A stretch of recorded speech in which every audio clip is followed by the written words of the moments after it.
নমস্কার। হরিভক্তি আজকে নিয়ে এসেছে কলিযুগে মুক্তির একমাত্র উপায়।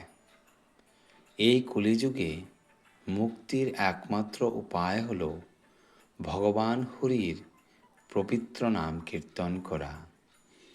অন্য কোনো উপায় নেই, অন্য কোনো উপায় নেই, অন্য কোনো উপায় নেই। হরে কৃষ্ণ কৃষ্ণ কৃষ্ণ হরে হরে, হরে রাম রাম রাম হরে হরে। এই কৃষ্ণের 16টি শব্দাংশ রাম হরে এই কলিযুগে সমস্ত অশুভ বিনাশ করে। এটা বেদের রায়। কলিযুগে মন নিয়ন্ত্রণ অর্জনের জন্য সবচেয়ে শক্তিশালী পদ্ধতি হল ভগবান শ্রীকৃষ্ণের পবিত্র নাম জপ করা, যা তার সম্পূর্ণ শক্তিতে পরিপূর্ণ। এই পবিত্র নাম স্বয়ং ভগবানের থেকে আলাদা নয় এবং এর নিরন্তর পুনরাবৃত্তির মাধ্যমে কেউ তার সান্নিধ্য লাভ করতে পারে।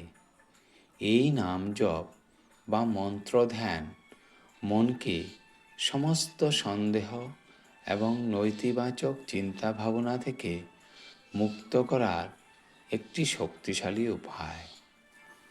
ভগবান শ্রীকৃষ্ণ এবং তার নাম সম্পর্কে যত বেশি শোনা যায়, ততই তিনি আরও আলোকিত এবং তার কাছ থেকে মনকে বিক্ষিপ্ত করে এমন পার্থিব বিষয়গুলি থেকে বিচ্ছিন্ন হয়ে পড়েন।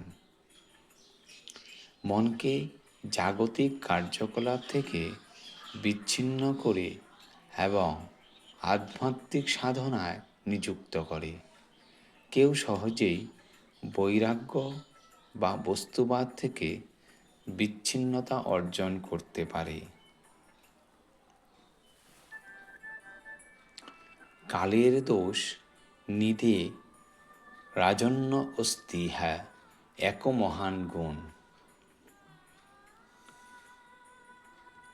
মন্ত্রধ্যান অনুশীলন করবেন কিভাবে?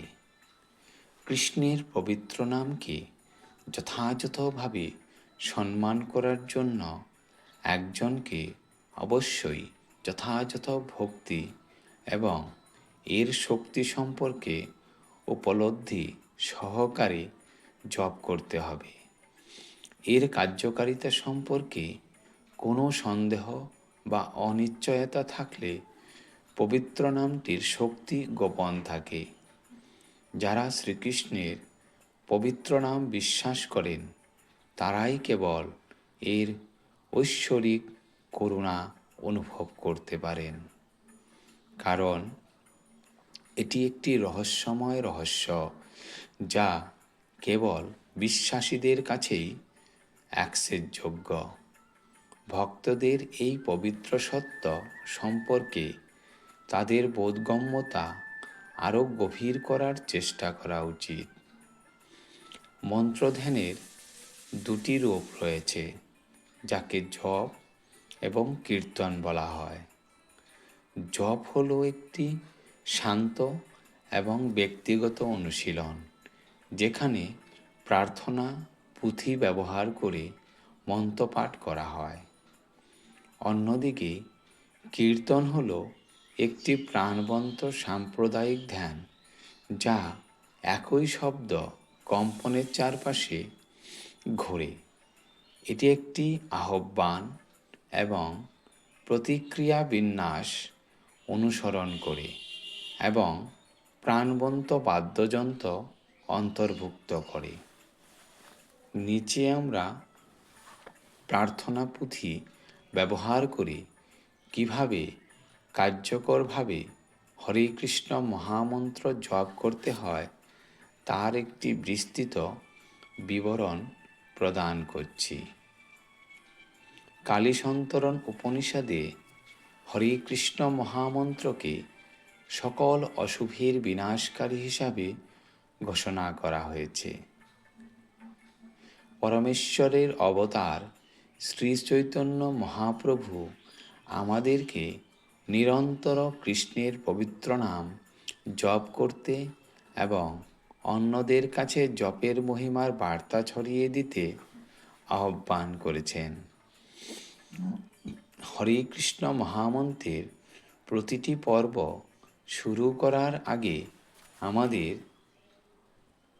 শ্রী চৈতন্য মহাপ্রভু এবং তার সহযোগীদের আশ্রয় নেওয়া অপরিহার্য। এটি করার জন্য আমাদের প্রথমে পঞ্চতত্ত্ব মহামন্ত্র জপ করতে হবে। জয় শ্রী কৃষ্ণ চৈতন্য প্রভু নিত্যানন্দ শ্রী অদ্বৈত গদাধর শ্রীবাস আদি গৌরভক্তবৃন্দা। অনুবাদ: আমি শ্রী চৈতন্য মহাপ্রভু, ভগবান নিত্যানন্দ, শ্রী অদ্বৈত গদাধর পণ্ডিত, শ্রীবাস ঠাকুর এবং সমস্ত দেবদেব চৈতন্যের প্রতি আমার শ্রদ্ধা ভরে প্রণাম জানাই। শ্রী চৈতন্য মহাপ্রভু এবং তার সহযোগীদের পবিত্র নাম জপ আমাদের উপর তাদের অহেতুক করুণা বর্ষণ করে, যার ফলে আমরা কোনো অপরাধ না করেই কৃষ্ণের নাম জপ করতে পারি। 108টি পুঁথির সুতোয় জপের একটি সম্পূর্ণ চক্রকে একটি চক্র বলা হয় এবং পরবর্তীতে যাওয়ার আগে প্রতিটি পুঁথির উপর সম্পূর্ণ হরে কৃষ্ণ মহামন্ত্র জপ করার পরামর্শ দেওয়া হয়। সর্বাধিক সুবিধা পেতে বর্তমান যুগে প্রতিদিন কমপক্ষেও 16 রাউন্ড হরে কৃষ্ণ মহামন্ত্র জপ করার পরামর্শ দেওয়া হয়।